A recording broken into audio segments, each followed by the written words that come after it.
もしもフルート奏者がユニバのジョーズの船長なら。皆さんどうもごきげんよう。私がこの船の船長の空です。お願いします。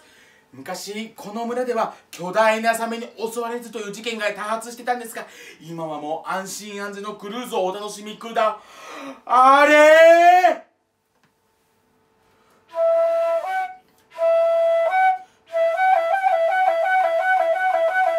こんな時は声を使って